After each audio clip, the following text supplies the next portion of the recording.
Dans cette vidéo, nous allons revenir sur le produit scalaire et voir un peu son utilisation dans l'espace, mais tout d'abord, on va revenir dans le plan, puisqu'effectivement, vous étiez censé le travailler l'année dernière. J'espère qu'au moins certains d'entre vous se rappelleront de cette petite image. Je vais essayer d'aller rapidement sur les façons de voir le produit scalaire. Alors déjà, physiquement, qu'est-ce que c'est? Bien, on voit cette personne là qui tire cette grosse pierre avec cette corde. En fait, elle souhaite déplacer cette pierre selon le vecteur D ici, qui est là, donc vers elle, horizontalement, dans ce sens-là, et elle lui applique une certaine force constante, qui est là, F, par exemple, que j'ai représenté avec un vecteur. Eh bien, pour mesurer la quantité d'énergie qui est appliquée à cette pierre pour ce déplacement D, ici, on a un outil qui s'appelle le produit scalaire. Alors, produit scalaire, qui se note donc le vecteur F point le vecteur D, donc avec un point, et ça nous donne un nombre réel qui est en fait qui correspond à une quantité d'énergie, si vous voulez.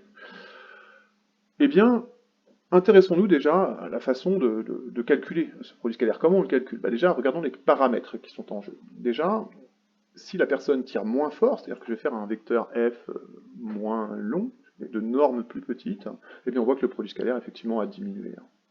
Puis à l'inverse, effectivement, si elle tire plus fort, le produit scalaire augmente. Donc déjà, ce qui va jouer, c'est la norme du vecteur f, c'est-à-dire sa longueur. Mais pas que. Pas que, parce que si le déplacement est plus grand, par exemple, elle veut déplacer la pierre jusque-là, on a aussi une quantité d'énergie qui va être plus grande. Donc on voit que le produit scalaire est aussi lié à la norme de D, ici. Donc finalement, déjà, deux paramètres en jeu, c'est la norme de F et la norme de D dans le calcul de ce produit scalaire, de ce produit scalaire entre ces deux vecteurs. Mais pas que. Imaginons une personne plus grande, par exemple, qui tire selon cette force-là, cette pierre. On voit que le produit scalaire aussi, il a varié. Ici, il varie bien. J'essaie de conserver quand même ma longueur, mais on voit que il n'y a pas que ça. Ça bouge d'ailleurs, si je me mets par là, tiens 0, puis même si je vais par là, à l'opposé, j'obtiens un produit scalaire négatif, carrément. Effectivement, la personne, si elle veut tirer la pierre selon le vecteur D, je dirais qu'elle ne tire pas vraiment du bon côté là.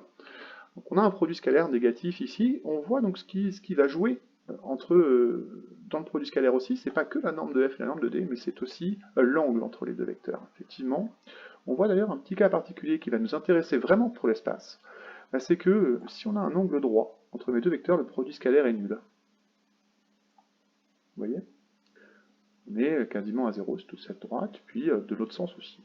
Alors, cette orthogonalité liée à un produit scalaire nul ici, on va le voir, et donc surtout avec l'angle qu'il a entre les deux vecteurs. Donc finalement, le produit scalaire, il est aussi lié à l'angle que je vais faire apparaître, je le cherche, voilà, mon angle alpha, qui est là entre mes deux vecteurs, finalement, et qui va jouer dans le produit scalaire.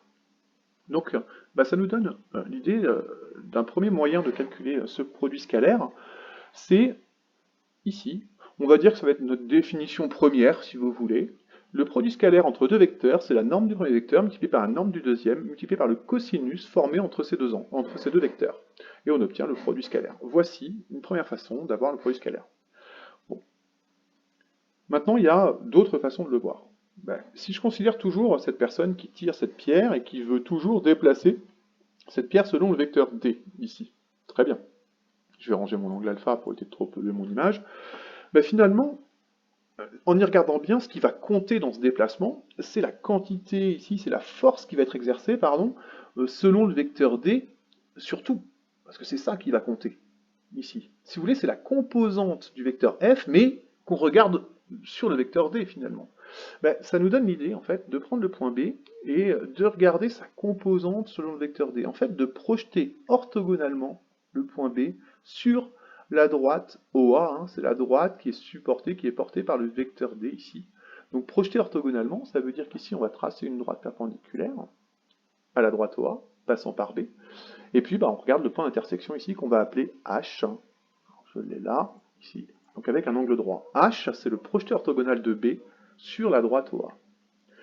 Eh bien, si on regarde, on va tracer un vecteur ici, U, qui est là. C'est le vecteur OH ici, qui est en jeu.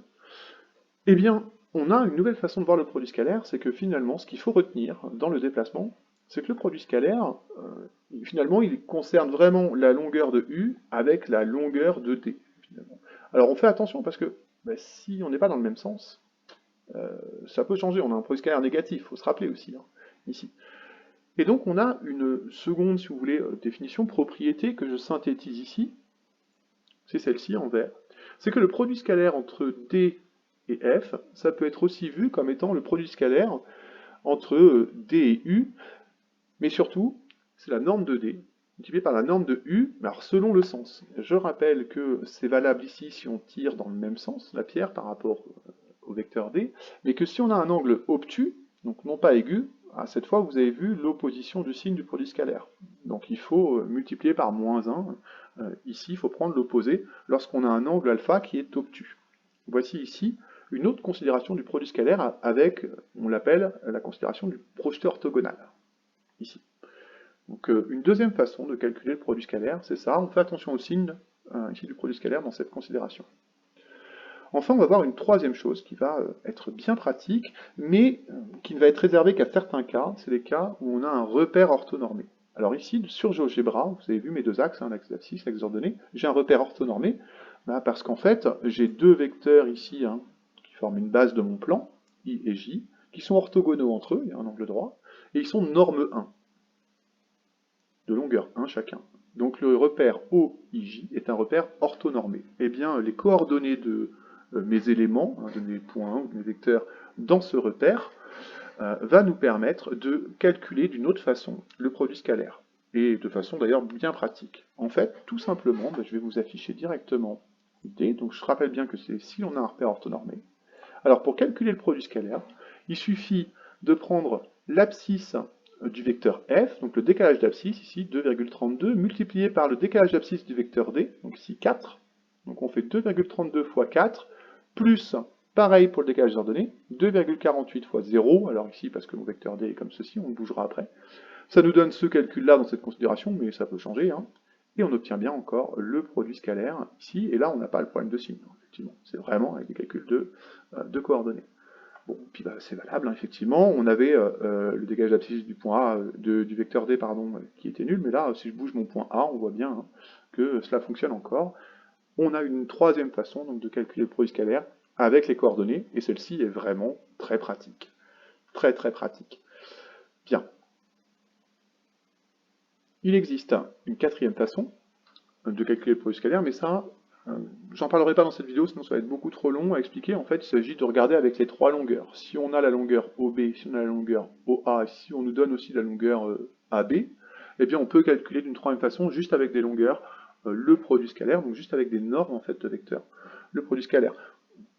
Je laisse ça un petit peu de côté pour l'instant, on reviendra dessus plus tard. Bon, ce qu'il faut retenir pour notre espace ici, c'est ces trois façons de calculer le produit scalaire, donc avec l'angle, avec le projeté orthogonal ou avec les coordonnées, selon l'exercice, selon les données de l'exercice ou selon ce qu'on cherche. Mais aussi, ce qui va être intéressant, c'est la caractérisation de l'orthogonalité des éléments, donc ici de deux vecteurs, par le produit scalaire. Je rappelle que si mes deux vecteurs sont orthogonaux, alors le produit scalaire est nul, et inversement, c'est vrai aussi. Et ça va être très important dans l'espace pour nous dire que deux objets sont orthogonaux, par exemple. Voici ici une petite réintroduction au produit scalaire. Vous avez sûrement des exercices ou un QCM à faire après. Bon courage.